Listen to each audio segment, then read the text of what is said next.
Sebelum kami mendengarkan firman Tuhan, biarlah kiranya hamba-Mu meminta agar Roh Kudus-Mu terus yang menjamah setiap kami, baik mulut bibir hamba-Mu juga telinga dari setiap para jemaat-Mu, agar apa yang disampaikan pada hari ini tidak dicuri oleh iblis, tapi bisa masuk di dalam hati setiap kami, menjadi sesuatu yang baru bagi pikiran kami dan pengiringan kami di dalam Yesus Kristus. Terima kasih Tuhan, kami siap untuk mendengarkan firman Tuhan. Mari kita yang sama-sama percaya katakan amin. Amin. Silakan duduk Bapak Ibu. Shalom. Shalom. Gimana kabarnya? Dahsyat? Luar biasa. Yes. Terima kasih pertama kali untuk Tuhan Yesus Kristus atas berkat rahmat-Nya kita masih diberikan kesehatannya sampai saat ini, walaupun banyak sekali kejadian virus-virus yang katanya sudah mulai reda, tapi masuk lagi yang baru. Tapi saya mau katakan sama Bapak Ibu, tetap jaga kesehatan dan jangan pernah khawatir. Amin. Amin. Saya juga berterima kasih buat Bapak Ibu Gembala, buat segala sidang jemaat masih mengizinkan saya untuk berdiri di sini untuk memberitakan firman Tuhan. Dan hari ini kita akan berbicara mengenai berkat. Wow, ini enak nih, positif berkat. Bagaimana cara kita mendapatkan berkat dari Tuhan? Kita baca dulu dalam Lukas 5 ayat 1 sampai 11. Lukas 5 ayat 1 sampai 11. Saya akan baca ayat yang ganjil Bapak Ibu, ayat yang genap. Penjala ikan menjadi penjala manusia. Pada suatu kali Yesus berdiri di pantai Danau Genesaret. Sedang orang banyak mengerumuni Dia, hendak mendengarkan firman Allah. 3, 2, 1.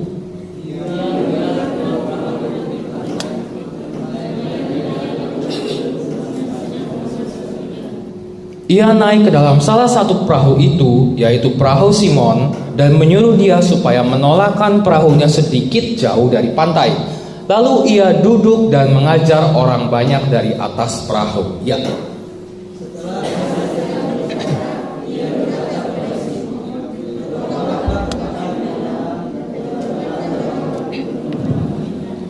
Simon menjawab, "Guru, telah sepanjang malam kami bekerja keras dan kami tidak menangkap apa-apa. Tetapi karena Engkau menyuruhnya, aku akan menebarkan jala juga." Ya.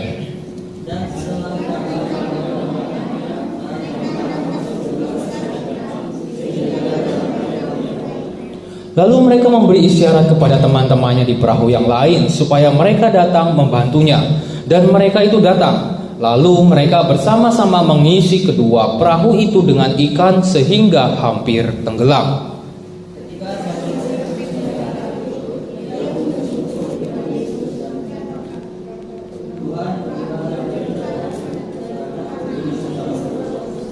Sebab ia dan semua orang yang bersama-sama dengan dia takjub oleh karena banyaknya ikan yang mereka tangkap.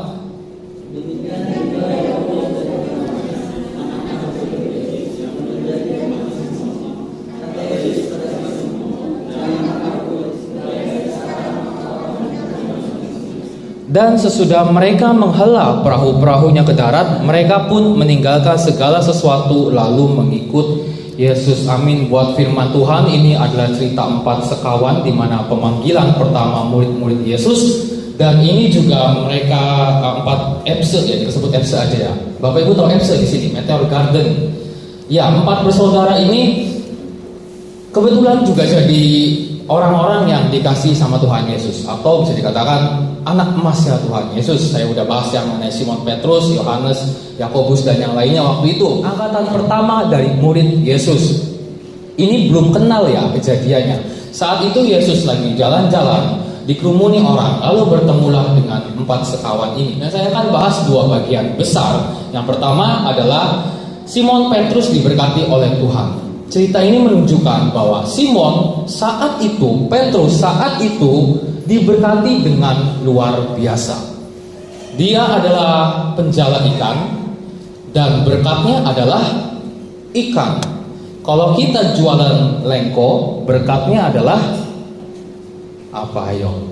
Yang beli nasi lengko. Ibaratnya jika kita dagang lengko, yang ngantri itu sampai dari pasar sampai Pabuaran. Ibaratnya gitu.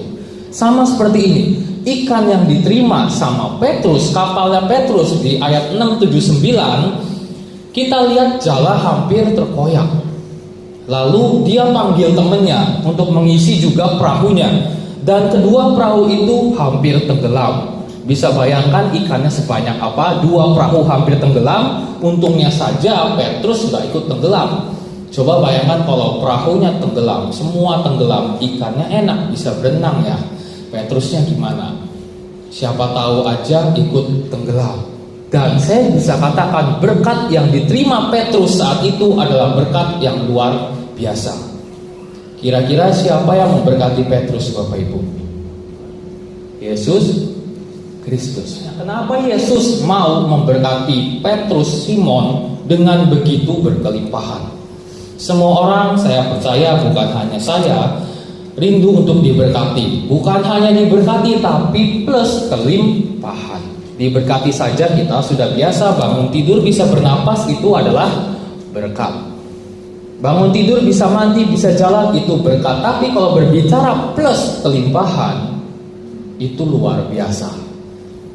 Ibarat katanya bangun tidur yang biasa di atas kasur, kita bangun tidur di atas uang 100.000. Wih, siapa yang gak mau, Bapak Ibu? Saya berbicara materi karena saat ini pekerjaannya Simon ya nelayan ikan. Pekerjaan nelayan itu menjadi pekerjaan yang favorit buat orang-orang, mohon maaf, yang mungkin hanya lulusan TK atau SD, karena mereka nggak bisa bekerja di pemerintahan sebagai pemungut cukai atau penagih pajak. Mereka hanya bisa mengandalkan laut alam. Jadi kalau seandainya nggak dapet ikan, yang mereka nggak makan. Saat itu ikannya banyak banget, mungkin bisa sampai 7 turunan. Ada dua hal yang saya lihat dari Petrus ini, kenapa dia bisa begitu diberkati. Yang pertama, kalau kita lihat pada ayat pertama, di sini dikatakan pada suatu kali Yesus berdiri di pantai Danau Genesaret, sedang orang banyak mengerumuni dia. Yang pertama yang kita bisa belajar dari Petrus, kalau kita ingin diberkati sebagai umat Kristen plus kelimpahannya, mau tidak mau harus peduli dan ikut serta dalam pekerjaan Tuhan, mendukung pekerjaan Tuhan, sama seperti Petrus. Saat itu ya, kita berandai aja Yesus itu lagi pengen mengadakan suatu kebaktian rohani gitu. Kita lihat di sini Yesus jalan, banyak orang. Saat itu Yesus pengen ngajar tapi dia nggak bisa. Kenapa? Karena terlalu banyak orang, berdesak-desakan, susah ya. Kecuali kalau Tuhan Yesus ngajar di bait Allah, Tuhan Yesus ngajar di bukit, itu lebih gampang, lebih luas. Tuhan Yesus bisa naik aja ke atas pohon, kalau enggak naik dia paling atas ke atas bukit, lalu di bawah banyak murid-muridnya, itu gampang. Tapi ini di daratan yang lempeng gitu. Semakin banyak orang, akan semakin susah Yesus untuk mengajar.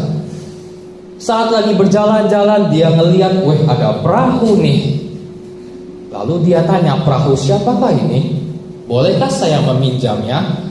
Lalu apa respon dari Petrus? Apakah dia bilang, ya Tuhan, ya Yesus, boleh 10.000 per jam disewa. Karena Petrus membuat perahu ini bukan untuk pelayanan. Petrus membuat perahu ini untuk mencari uang, mencari nafkah. Dia nggak pernah berpikir kalau perahunya suatu saat nanti akan dijadikan mimbar. Tapi ketika Tuhan minta, bolehkah saya pinjam perahunya? Respon Petrus langsung iya. Karena Petrus tahu ini rabi besar, pengen ngajar dan dia nggak punya tempat supaya nyaman naik perahu saya, dan kita tolak jauh sedikit dari pantai. Biar Tuhan Yesus bisa gampang ngajarnya.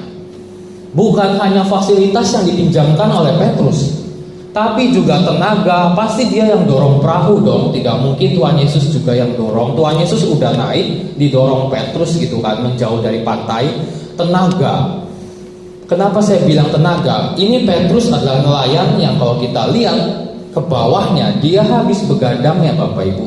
Semalaman kami mencari ikan tapi tidak dapat. Bayangkan lagi capeknya seperti apa. Saat itu pagi tiba-tiba udah gak dapat uang, gak dapat masukan. Ada orang minta-minta lagi, suruh diantar ke tengah.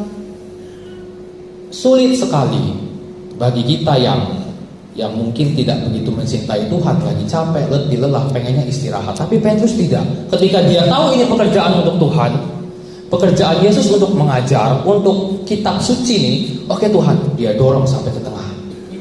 Dan sekali lagi, entah sadar apa tidak, Petrus secara tidak langsung terlibat dalam pelayanan Kristus. Dan apa yang terjadi ketika selesai pelayanan, selesai Kristus berkhotbah, mukjizat pun terjadi. Bisa pas banget setelah khotbah, Yesus ngajak ke tengah ngambil ikan dan langsung terjadi mukjizat. Ini bisa dikatakan dua kondisi, dua peristiwa terjadi dalam satu rentetan waktu yang cepat. Bisa dikatakan memiliki hubungan sebab akibat. Karena Petrus berlaku seperti ini, dia mendapat ini. Karena dekat banget ya, minjemin perahu selesai dapat berkat. Itu yang pertama. Lalu yang kedua, tapi sebelum itu kita lihat dulu berkatnya. Ini kalau kita lihat tadi yang jalan terkoyak segala macam sampai dia panggil teman-temannya. Mungkin ada yang bilang ini kayaknya Petrus udah tahu bahwa Rabi ini bakal melakukan mukjizat. Saya bisa katakan ini tidak ya, karena Petrus aja kaget dengan berkat yang dia terima. Petrus kaget dia dapat ikan begitu banyak. Seandainya kalau dia tahu dengan motivasi yang tidak tulus, ada Rabi hebat nih, pinjam perahu saya, kayaknya mau buat mukjizat. Saya mau ajak Yakobus, saya ajak Andreas, supaya ketika mukjizat datang kita dapat menerimanya bareng-bareng. Benar nggak Bapak Ibu? Ngerti ya? Dia ajak teman-temannya kalau dia tahu mau diberkati. Tapi saat ini kalau kita lihat, teman-temannya ada di perahu lain. Yang bisa dikatakan Petrus ini benar-benar tulus. Dia cuma dorong bantu Yesus. Udah kaget ketika menerima berkat, dia panggil. Mereka pun memanggil teman-temannya, mereka Yesus dan Simon. Manggil teman-temannya datang. Dan bukan hanya Petrus saja yang kedapatan ikan, teman-temannya pun ikut kedapatan berkat. Hanya karena Petrus yang pertama tadi ikut turut serta dalam pekerjaan Tuhan. Saya udah pernah khotbah, orang yang memberikan secangkir saja air sejuk kepada pengikutku, Tuhan perhitungkan. Apalagi korban fasilitas perahu, waktu dan tenaga. Petrus punya ini. Mungkin yang kita punya apa kita kasih sama Tuhan, dan Tuhan akan perhitungkan itu.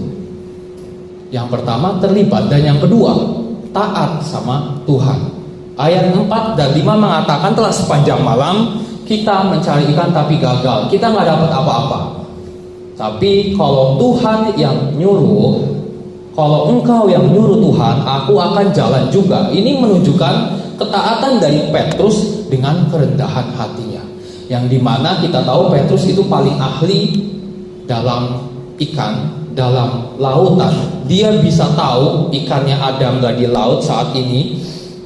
Bapak-bapak yang sering mancing pasti paham tempat pemancingan hari ini mah kayaknya ikannya udah dikasih makan nih tempat ini. Jangan mancing di sini deh, mancing di tempat lain. Kayaknya di tempat itu kalau hari Jumat lagi pada Jumatan nih, belum dikasih makan. Yang bergelut di bidang ikan pasti tahu itu semua. Petrus pun tahu, sedangkan Yesus itu anak tukang kayu. Kalau berbicara mebel, mungkin Petrus tahu ya, Tuhan saya mau buat meja nih yang bagus seperti apa. Mungkin Petrus percaya. Tapi Petrus yang udah ahli aja nggak dapat, semalaman begadang nggak dapat sama sekali. Kristus bilang, yuk jalan, tebarkan jalamu. Oke Tuhan, karena engkau yang menyuruh, aku akan ikut.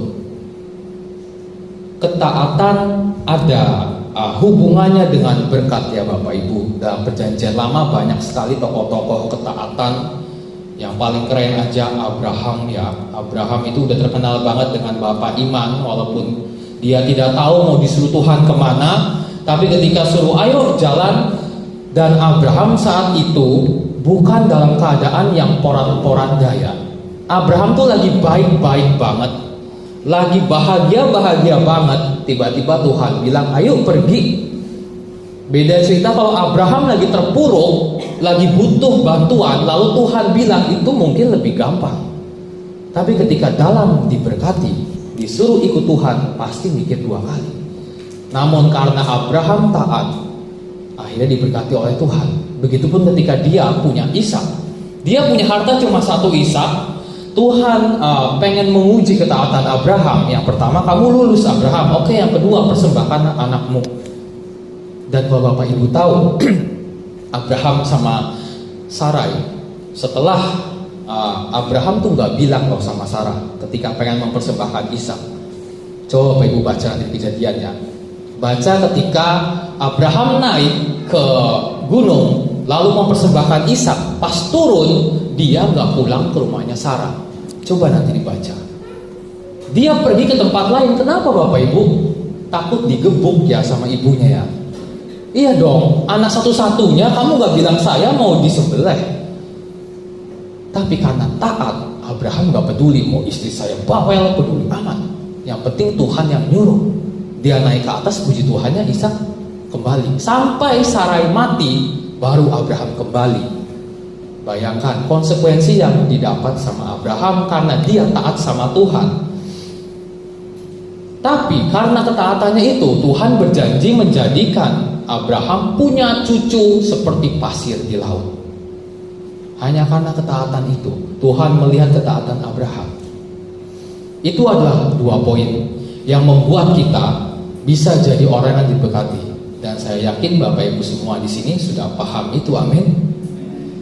Yang sulit adalah bagaimana kalau setelah kita diberkati. Apa yang harus kita lakukan setelah kita diberkati? Orang kadang hanya mengincar berkat, berdoa berkat, tapi dia tidak mempersiapkan diri ketika sudah mendapat berkat plus kelimpahan. Kita bisa belajar dari Petrus. Ada 3 poin penting, dan ini adalah yang bagi saya lebih penting dibandingkan sekedar berkat jasmani yang tadi. Itu gampang banget, tinggal taat, terus ikuti pekerjaan Tuhan, sudah pasti diberkati. Saya bilang poin yang kedua ini sangat penting. Ketika orang diberkati kita harus berbuat apa? Karena bagi saya cobaan hidup itu bukan hanya rasa sakit ya, bukan hanya penderitaan, tapi rasa bahagia oleh karena berkat dan uang itu juga bisa jadi cobaan hidup. Jadi saya yakin di sini Bapak Ibu ke depan pasti akan diberkati luar biasa. Oleh karena itu kita harus siap-siap ya Bapak Ibu ya. Biar jangan kayak OKB gitu, orang kaya baru. Nanti kalau udah jadi OKB bingung lagi. Yang ada malah berkatnya diambil lagi. Kita belajar dari Petrus. Kita tahu Petrus ini diberkati banget dengan luar biasa dan paling besar, saya benar bisa jamin. Ini kayaknya kejadian ini adalah berkat yang diterima Petrus seumur hidupnya, sepanjang hidupnya. Ini adalah paling besar. Kita baca ulang ayat 8. Ketika Simon Petrus melihat hal itu, ia pun tersungkur di depan Yesus dan berkata, Tuhan, pergilah daripadaku karena aku ini orang berdosa. Yang pertama sikap Petrus setelah dia diberkati dan menjadi pelajaran bagi kita, yaitu Petrus menyadari kealahan Yesus Kristus. Kalau kita lihat, Bapak Ibu lihat ini ya, di belakang koma itu kata Tuhan ya. Lalu coba balik ke ayat 5, Mas Andi. Ayat 5 ini di belakang koma, dia bukan Tuhan tetapi guru. Ini kejadian ayat 5 ini sebelum dapat mukjizat ya, sebelum dapat berkat. Ketika sebelum dapat berkat, dia bilang guru, rabi besar, atau epistata dalam bahasa Yunaninya, seorang yang ditinggikan tapi bukan mengenai kealahan. Seperti direktur itu yang paling tinggi jabatannya, bukan yang berbau Allah gitu. Pas ayat 8 balik lagi kok dapat berkat ikan, dia bilang Tuhan. Ada perbedaan panggilan, atau bisa dikatakan ada perbedaan pandangan dari Petrus. Setelah dia dapat berkat, hatinya tercelik gitu. Ini sepertinya bukan guru biasa nih. Dia mendapatkan pemahaman baru mengenai Tuhan dia, mengenai Yesus Kristus. Kejadian seperti ini mungkin di mata seorang nelayan ini ajaib gitu, karena dia semalaman cari udah gak ada ikan. Dia yang paling ahli udah gak ada ikan, udah menentukan Tuhan semalam ini udah gak ada nih, udah gak ada. Tapi ada tukang kayu, anak tukang kayu bilang tebarkan jalamu ikut aku dan dapat ikan banyak. Ini gak masuk di akalnya Petrus. Dan itulah yang membuat Petrus bilang Tuhan. Karena dia pikir ini mustahil terjadi. Kita sebagai orang Kristen pun di sini kalau mendapatkan berkat biasa-biasa aja tuh ya biasa ya Bapak Ibu ya. Tapi ketika ingin meninggal lalu disembuhkan, itu pasti akan luar biasa. Ternyata engkau memang Tuhan. yang gak masuk di akal itu akan membuat sesuatu menjadi luar biasa. Berkat mukjizat menyadarkan Petrus bahwa Yesus bukan hanya seorang guru. Petrus melihat sosok Tuhan dari seorang guru ini, walaupun dalam bahasa aslinya ini adalah kurios yang bisa berarti tuan atau Tuhan, tapi tergantung konteks atau teks selanjutnya. Dan di teks selanjutnya ini yang membuat saya yakin bahwa arti Tuhan ini adalah Tuhan Allah Yahweh atau Yehova, atau Allah yang di perjanjian lama. Sekarang kalau saya mau tanya sama Bapak Ibu, ketika mendapatkan sebuah mukjizat, kira-kira apakah pengenalan kita sama Tuhan Yesus makin dekat apa tidak? Pengenalan kita sama Yesus masih sama seperti dulu atau ada yang berubah? Ketika kita dijawab doanya, mukjizat kita yang sudah minta dari lama dikabulkan, pandangan kita terhadap Yesus Kristus berbeda atau sama? Kalau sama harus waspada ya Bapak Ibu. Karena tujuan dari pemberian berkat adalah memperdekatkan kita sama Allah, sama seperti Petrus. Ada sesuatu yang diubahkan. Jangan sampai Tuhan gak mau percayakan berkat lagi sama kita. Mukjizat yang besar, oke, thank you Tuhan. Tapi pengenalan kita sama Tuhan Yesus sama aja kayak tahun-tahun lalu gitu. Saya udah pernah khotbah mengenai Natal kemarin ketika mukjizat paling besar dalam hidup saya, yaitu diberikan kesempatan untuk hidup lagi. Sebelum saya di belakang itu, saya mengenal Kristus hanya sebagai KTP doang ya, Kristen ya. Saya orangnya kritis loh Bapak Ibu. Saya dulu nggak pernah percaya, agak skeptis dengan agama itu. Saya hanya berpikir agama itu sepertinya hanya sebuah tata tertib yang membuat orang supaya nggak berlaku semena-mena. Saya berpikir seperti itu, dan saya berpikir nggak adalah Tuhan lah. Terlalu bodoh nih manusia, mau aja dibodoh-bodohin, suruh perpuluhan, suruh persembahan. Pengenalan saya akan Tuhan seperti itu. Namun setelah saya dapat mukjizat, mata saya terbuka. Pengenalan saya berbeda, dan itu adalah tujuan dari mukjizat Tuhan. Kalau misalnya seandainya kita nggak pernah kenal lebih dekat karena mukjizat yang besar, patut dipertanyakan, ada apa dengan Bapak Ibu?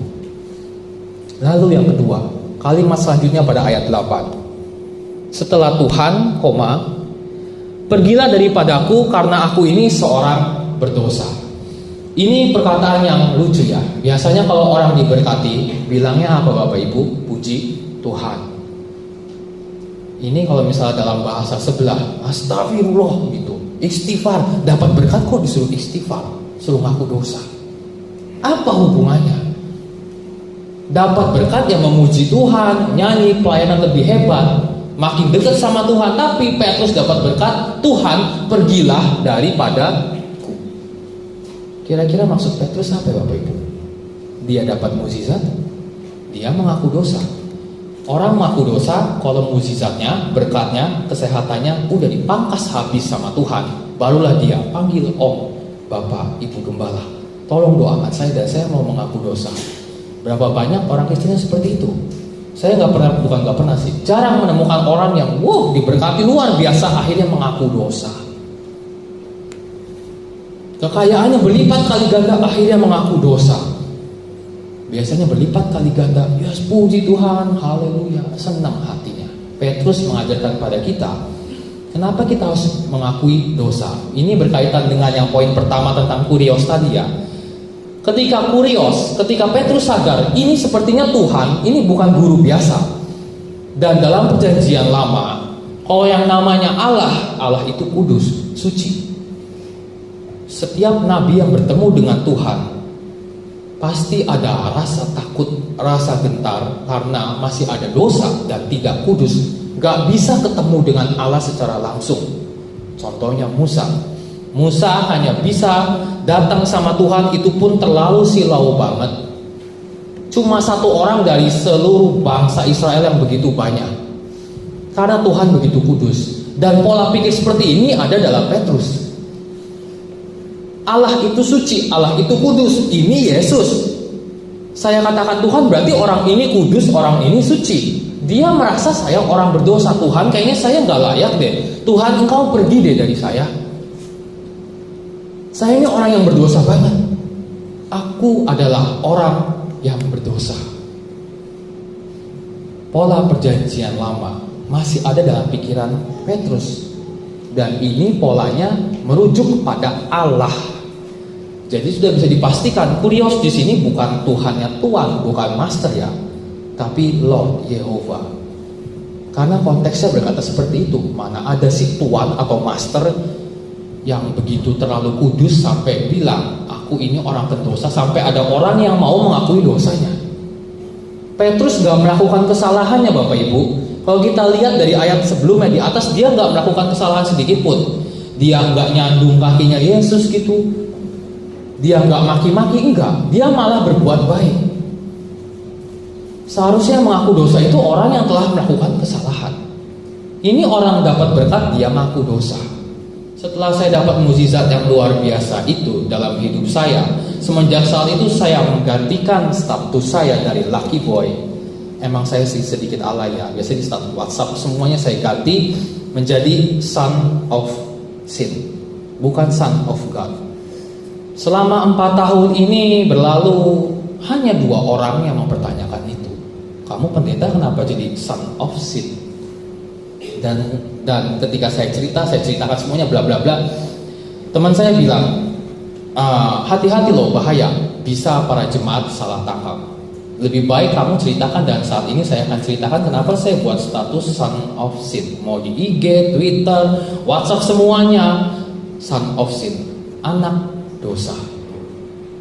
Banyak orang bangga sama son of God ya, son of God, anak Tuhan. Tapi saat itu entah kenapa pikiran saya pengennya kok son of sin gitu. Gak tahu kenapa, dan baru ketemu kemarin kok mirip sih saya sama Petrus. Ketika saya diselamatkan karena kasih karunia itu, kesempatan kedua itu, saya merasa terlalu bobrok gitu. Tuhan kok kayaknya, aduh, jelek banget. Bapak Ibu tahu ya, saya sering meneteskan air mata gitu kalau berbicara mengenai kasih karunia. Ada yang bilang, wah terbawa suasana, belum ahli khotbahnya. Bukan seperti itu. Saya orang paling keras dan paling susah meneteskan air mata. Karena dari dulu udah ada pengalaman trauma, sering disakiti jadi tebel hatinya gitu. Tapi kalau berbicara mengenai kasih karunia Tuhan, nggak tahu kenapa kayak sakit gitu. Karena merasa nggak begitu layak. Aduh Tuhan, saya nggak dapat layak kasih karunia ini. Tapi Tuhan masih kasih kesempatan buat saya. Saya ngaku dosa saya, dan makanya sampai saat ini saya nyaman dengan son of sin. Saya orang berdosa dan saya nggak mau terlalu menuntut Tuhan berkati saya, Tuhan berkati saya, enggak, karena saya nggak layak gitu. Petrus pun sama. Ketika dia dapat berkat, dia akui dosa dia. Tuhan, saya tuh nggak layak nih. Saya ini orang berdosa, lebih baik engkau pergilah. Kasih karunia, ingat ya, walaupun kita nggak layak, tapi Tuhan melayakkan kita. Kita terima sesuatu yang sebenarnya tidak layak kita dapatkan. Dan itu hebatnya Kristus. Berkat, mukjizat membuat dia mengakui dosanya. Sikap seperti ini sangat sulit banget. Gak bisa bohong dan gak boleh bohong. Kita harus jujur ketika berkat berkelimpahan itu bukannya kita mengakui dosa, tapi menambah dosa. Seberapa banyak di antara kita dapat berkat banyak, dosanya pun ikut nambah. Contohnya bolos ibadah, contohnya beli mobil baru, baju baru. Yang kelihatan biasanya kalau OKB gitu ya, orang dapat uang baru banyak. Yang kelihatan dari penampilannya, jas, sepatu baru, tapi kerohaniannya apakah baru juga? Kalau seandainya baru, puji Tuhan. Tapi kalau belum, patut dipertanyakan. Karena tujuan berkat adalah untuk mengakui kita orang berdosa dan gak layak dapat berkat itu. Tapi Tuhan melayakkan kita, memberkati kita. Kita bisa refleksi ya Bapak Ibu, tahun 2022 ini berkat Tuhan apa aja yang ada dalam hidup kita, tapi kita pergunakan untuk berbuat dosa.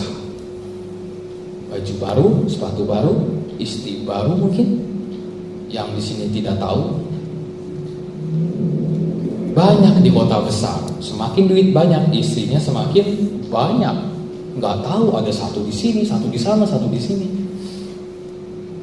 jarang yang mengakui dosa, yang ada menambah dosa. Tuhan, saya lagi single nih, tolong dong Tuhan, kirimkan jodoh, pelayanan, puasa, perpuluhan segala macam. Ketika jodoh datang, boro-boro pelayanan, waktu habis ngebucin, pacaran terus, boro-boro perpuluhan, waktu buat makan di Complete Me gitu kan, makan berdua, habis duit, aduh pengen perpuluhan, ya besok mau jalan Tuhan, malam minggu lagi Sabtu, anak muda RPBI kan di sini hari Sabtu.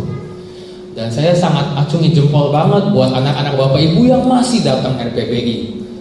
Mereka tidak pacaran sama orang luar, mereka lebih percaya sama Tuhan, dekat sama Tuhan. Jangan sampai berkat itu menjauhkan kita dari Tuhan ya Bapak Ibu. Mungkin kita pernah bilang, tenang aja, Tuhan juga ngerti ya. Iya saya paham, Tuhan maha ngerti. Tuhan tahu kita lagi, Tuhan ini berkat harus hari ini, Tuhan ngerti itu. Mau sampai kapanpun Tuhan tetap ngerti. Tapi kapan giliran kita ngerti sama Tuhannya? Kapan kita ngerti kalau sumber berkatnya itu adalah Tuhan? Tuhan selalu ngerti banget setiap saat. Tuhan cuma nunggu kita nih, kapan sih kita, aduh saya juga mau dong dimanja sama kamu anakku. Kita kan pacaran, kita kan suami istri. Aku juga mau punya hubungan intim, memuji, menyembah lagi seperti dulu. Tapi semenjak kamu ada anak, ada mobil, ada motor, ada uang banyak, ada pacar, ada istri, kok saya seperti jadi selingkuhan kalau kata Tuhan gitu kan. Ketika Tuhan ambil itu, yang disalahkan siapa Bapak Ibu? Tuhan kenapa jahat banget, kenapa engkau ambil anakku? Padahal sebenarnya Tuhan mau kita kembali punya hubungan intim sama Dia. Kita yang berbuat salah, berkat diambil, kita nyalahin Tuhan. Kan lucu ya umat Kristen, bangsa Israel. Seperti itulah keunikan bangsa Israel. Lebih misterius dibandingkan dengan wanita ya Bapak Ibu. Jujur saya gak pernah bisa mengerti wanita mau makan apa Beb, terserah. Apa maksud terserahnya itu? Kamu gak apa-apa? Enggak. Tapi sikapnya berbeda. Beda sama pria-pria, suami-suami gak suka ya bilang gak suka kan. Langsung to the point. Dan umat Kristen tuh lebih misterius dari wanita ya Bapak Ibu, hati-hati. Kadang aneh itu. Dan yang ketiga, yang terakhir, ketika Petrus mendapatkan berkat ini, ayat 11 kita baca. Dan sesudah mereka menghela perahu-perahunya ke darat, mereka pun meninggalkan segala sesuatu lalu mengikut Yesus. Meninggalkan segala sesuatu. Ini berkat baru aja terjadi, dua perahu dengan ikan banyak. Ikannya dikemanain Bapak Ibu? Menurut ayat ini dikemanain ikannya? Ditinggalkan. Seharusnya kalau seandainya motivasi dari Petrus salah, dapat berkat, dia pergi ke pasar dong jualan ikan. Petrus pergi ke pasar gitu kan, bawa ikan banyak, jualan dapat berkat. Kalau motivasinya salah. Tapi Petrus ini mengajarkan sama kita, bukan saya menyuruh Bapak Ibu jual harta lalu kita semua sumbangkan ke sini, enggak. Kita lihat intisari dari kelakuan Petrus ini. Tadi yang pertama berkat jasmani, pengenalan akan Tuhan itu berkat rohani, pengakuan dosa berkat rohani, mengikut Yesus berkat rohani. Jadi ketika Petrus dapat berkat jasmani, berkat rohaninya 3 kali lipat. Maksudnya dia lebih sayang lagi sama Kristus. Dia gak peduli sama berkat yang udah dia terima. Dia makin dekat sama Kristus. Mungkin berkat saat itu cuma ya paling bertahan 2 bulan, 3 bulan. Tapi Petrus yakin ketika saya memutuskan bersama sumber berkat, pasti tidak akan kekurangan selamanya. Amin. Sama seperti kita. Jangan sampai mukjizat berkat Tuhan itu yang kita fokuskan. Kita diberkati ya kita melihat berkatnya terus lupa sama yang memberinya. Petrus sekali lagi nggak pergi ke pasar. Apa di sini juga Andreas akhirnya nyolong ikan, diem-diem. Gak ada, semua 4 ini langsung ikut sama Kristus. Ini yang membuat mereka menjadi murid kesayangan Yesus. Baru dapat berkat ikut Kristus. Seberapa banyak di antara kita bukan baru dapat berkat, baru dipukul habis-habisan sama Tuhan, baru ikut Yesus. baru gak bisa bangun dari tidur mengakui Yesus. Beneran, saya belum pernah dengar di sini loh. Entah mau jemaat luar, jemaat kita yang begitu diberkati luar biasa, top nomor 1, ikut sama Yesus. Tapi kalau yang bangkrut, sakit, mau meninggal, banyak sekali saya dengar baru ikut Yesus. Bukan hanya dari kita, teman-teman saya pun ada, gereja lain pun ada. Saya punya teman banyak anak gembala, dan kasusnya pun sama. Bertanya kenapa ya kira-kira umat Kristennya? Ya meneketeh lah. Saya pun tidak tahu apa yang dipikiran kita saat ini, apa yang dipikiran umat Kristen saat ini. Padahal berkat mukjizat Tuhan tujuannya adalah memperkenalkan kita lebih dekat sama Tuhan. Semua Yesus ketika buat mukjizat kepada siapapun, orang bangkit, buta melihat, lumpuh berjalan, orang yang dapat mukjizat itu mempunyai pengenalan lebih dekat kepada Tuhan. Semua itu adalah tujuan mukjizat. Kalau kita nggak bisa sampai ke tujuan mukjizat itu, apakah kita layak meminta mukjizat? Jangan sampai berkat membuat kita jadi lupa sama Tuhan. Harusnya lebih dekat, deketin yang namanya sumber berkat. Ikan bisa habis, tapi karunia Tuhan tidak akan pernah habis. Pengalaman Petrus dalam panggilan pertamanya ini harusnya mengajarkan sama kita ya, bahwa sumber berkat itu lebih penting dibandingkan berkatnya. Amin. Amin Bapak Ibu. Jadi udah siap untuk diberkati? Haruslah. Ketika kita sudah mulai tanamkan ini dalam hati, kita mencoba gitu, kami mikir ya Tuhan, ya bernazarlah Tuhan, kalau saya diberkati, saya akan ingat terus khotbah ini, Petrus ini saya akan ingat. Saya gak akan pergi kemana-mana, saya gak akan tambah istri baru, saya gak akan tambah yang aneh-aneh. Saya mau tetap ikut sama Engkau. Kalau begitu enak, Tuhan memberkatinya, mempercayakannya tuh enak.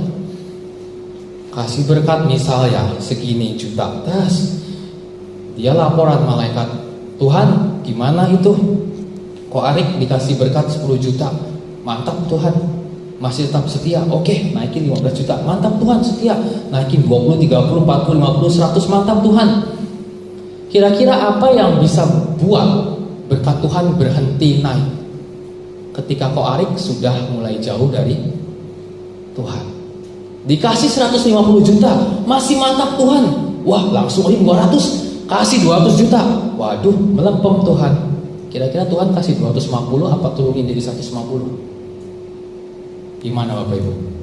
Turunin apa naikin? Pasti turunin. Karena Tuhan sudah gak percaya. Belum, berarti kapasitas kita tuh belum nyampe ke 200 juta itu. Tuhan pengennya terus berkatin kita. Tuhan tuh maunya seperti itu. Biar surga itu seperti ada di dunia ini. Jangan bilang kita ya udahlah nantilah, gampang saya bahagia di surga. Jangan. Dunia ini juga bagian hidup kita ya, umat Kristen ya. Jangan sampai kita menderita gitu. Kita juga harus bahagia dalam dunia ini.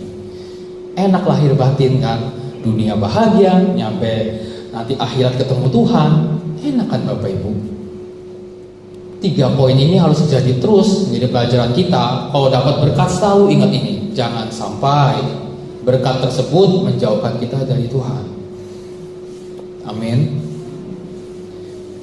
Puji Tuhan. Masih ada 10 menit.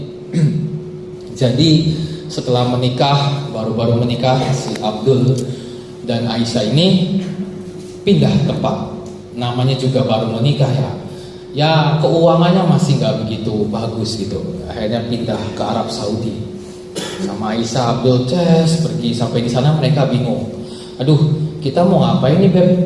Walaupun kita namanya Arabian, tapi kok kita nggak bisa bahasa Arab gitu. Jadi mereka mau usaha pun susah. Ya paling seadanya aja, dapat uang seadanya. Sampai suatu ketika mereka berhasil hidup luar biasa. Maksudnya luar biasa tuh bisa makan, bisa minum, tercukupi. Dan suatu ketika Arab Saudi ini terkena bencana kelaparan. Kelaparan untung punya tabungan Abdul Aisyah. Saat itu Nurul belum ada ya, belum lahir gitu. Masih hanya berdua orang ini. Kelaparan setahun, 2 tahun tabungan masih ada. Masuki tahun ketiga mulai habis lah. Memasuki tahun keempat di suatu hari hanya tinggal Indomie 1 biji. Indomie 1 biji dengan aduh sayang Aisyahku, gimana nih? Sepertinya pelarian kita, perjalanan kita di Arab Saudi cukup sampai di sini ya. Mereka makan siang berduaan gitu kan, masak si mie, tinggal 1 porsi dibagi 2. Ya udah ya nggak apa-apa Beb. Seenggaknya kita selama ini udah berjuang. Oke, ketika mereka selesai berdoa, Tuhan berkati Indomie terakhir ini biar saya makan. Tiba-tiba dia ngetok pintu, tak tok. Bu, minta bu. Ada seorang pengemis tua, lusuh banget, jenggotnya panjang gitu. Minta bu, tolong saya belum makan 1 tahun bu dari kemarin. Tolong bu, saya pengen dia ngelihat Indomie gitu baunya. Bapak ibu tahu ya bau Indomie itu kemana-mana ya. Dan Abdul Aisyah bingung, perut udah bunyi gitu, cacing udah pada disco di perut kan, racak ucuk.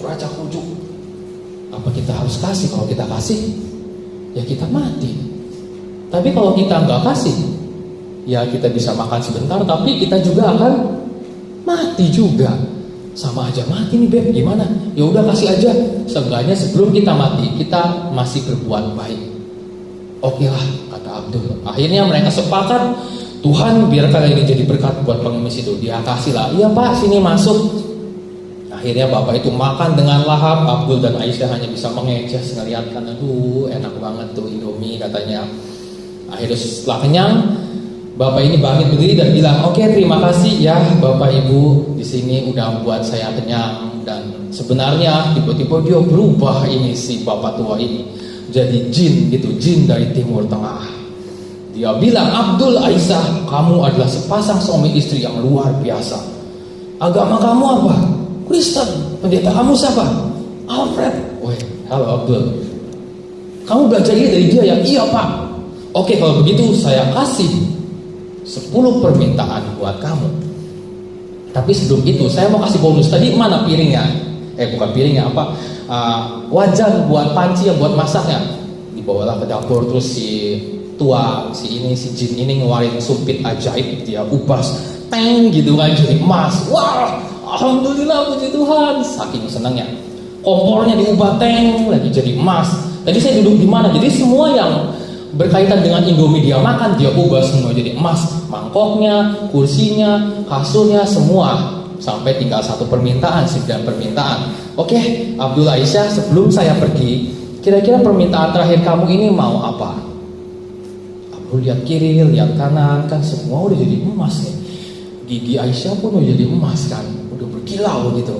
Apalagi yang mau kita jadikan emas? Kita mau minta apa lagi nih? Nggak tahu, bingung. Ayo cepet, saya harus pulang ke Timur Tengah, kata jin ini. Ya udahlah, kalau begitu jin, sebenarnya saya ada permintaan banyak, tapi kalau tinggal 1, ya udah. Sebelum kamu pergi, tolong dong saya minta sumpitnya. Paham nggak Bapak Ibu? Jadi Abdul, walaupun dia dapat emas, dia nggak lihat emasnya, tapi dia lihat sumber emasnya. Kira-kira ketika emas ini habis, apakah Abdul akan kekurangan? Tidak akan. Kenapa? Karena dia bisa ubah emas sendiri. Sama kayak kekristenan kita ya. Berkat Tuhan, kalau kita fokus sama berkat itu bisa habis. Tapi kalau kita dekat sama sumber berkatnya, tidak akan pernah habis, amin. Mari kita tundukkan kepala dan kita satu pujian, biar kiranya hari ini kita bisa merenung berkat apa saja yang Tuhan berikan sama kita, lalu apa yang kita perbuat dengan berkat itu. Kalau seandainya kita masih berbuat untuk berdosa, segera minta ampun, biar Roh Kudus yang terus membimbing kita. Tapi kalau kita sudah dalam jalan yang benar, saya mau kasih tahu Bapak Ibu, tetap semangat, karena berkat yang lebih besar akan menanti di depan, amin. Kita naikkan satu pujian, katakan kasih setiamu yang kurasa. Biar pujian ini juga lahir dari